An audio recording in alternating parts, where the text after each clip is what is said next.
Nahazo anarana hoe Andea ilay andro ratsy izay niforona ao amin'ny lakan-dranon'i Mozambika. Feno ny fepetra rehetra nomezana azy anarana tamin'ny aliny talata ifoa alarobia raha ny voalaza ny sampana mpamantatra ny toetry ny andro ao La Réunion dia i Madagasikara no nanome azy izany anarana izany. Raha ny fizotriny dia mikisaka mianatsimo atsinanana hatrany ity rivo-doza ity itombo hery i Andea ato anatin'ny 27 ora manaraka ary mety hiakatra hatramin'ny sokajy rivo-doza mahery na cyclone tropical raha ny vinavinany fohy be famantarana ny toetry ny andro.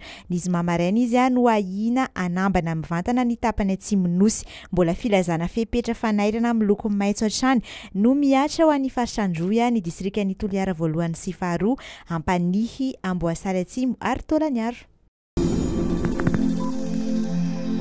Efa misy fidinana ny vidim-bary eny an-tsena any amin'ny faritra raha ny voalazan'ny Ministeran'ny Fampiroboroboana ny Indostria sy ny fanjifana.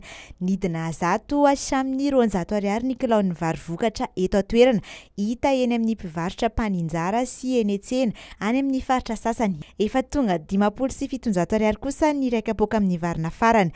Efa ahitana izany ohatra ao Atsimo Andrefana, Itasy, Amoron'ny Mania, Menabe, Sofia, Boeny, Vakinankaratra, Sava, Matsiatra Ambony, Vatovavy, Fitovonany, Betsiboka, Aloatra Mangoro, Atsinanana, Diana, Analanjirofo ary Iorombe.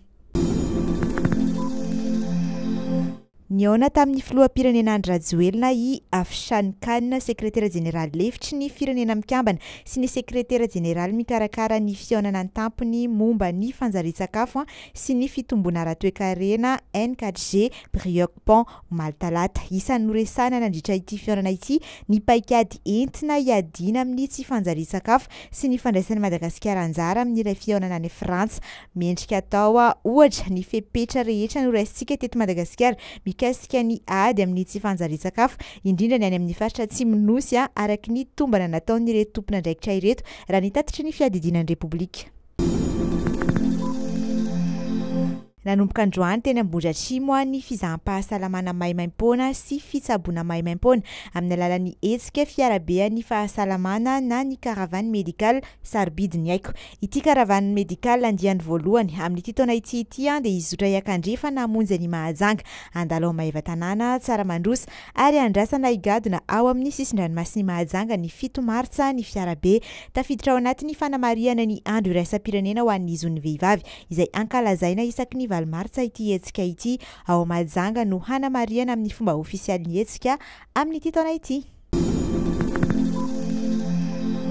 Ny 9 ka hatramin'ny 14 martsa izao no anatanterahana ny andiany faha 12 amin'ny fifaninanana basketball eo anivon'ny université na nisy matchiny mahatratra 50 ny université sy sekoly fampianarana ambony mandray anjara amin'ny taona ity izay ahitany misikazy lehilahy sy vehivavy. Tanterahina amin'ny toerana telo ireo lalao rehetra ireo dia ao amin'ny lapan'ny kolontsaina sy ny fanatanjahantena ao Mahamasina ny kianja mitafo ny Mahamasina ary eo amin'ny kianja filalaovana basket eo amin'ny parkina ny kianja Barea. Ankoatry ny lalao basket dia isy amin'ny ity andiany ity fifaninanana slam contest izay ifanindry andalana amin'ny fankalazana ny 20 taona ny Madagaslam. Université 30 no ifaninana amin'izay. Tahaka ny mahazatra dia isy ny fifaninanana Ansarata Risbika na ny Miss et Mister, nisy machine dance contest, ny e-sport ary iverina ny slam dunk.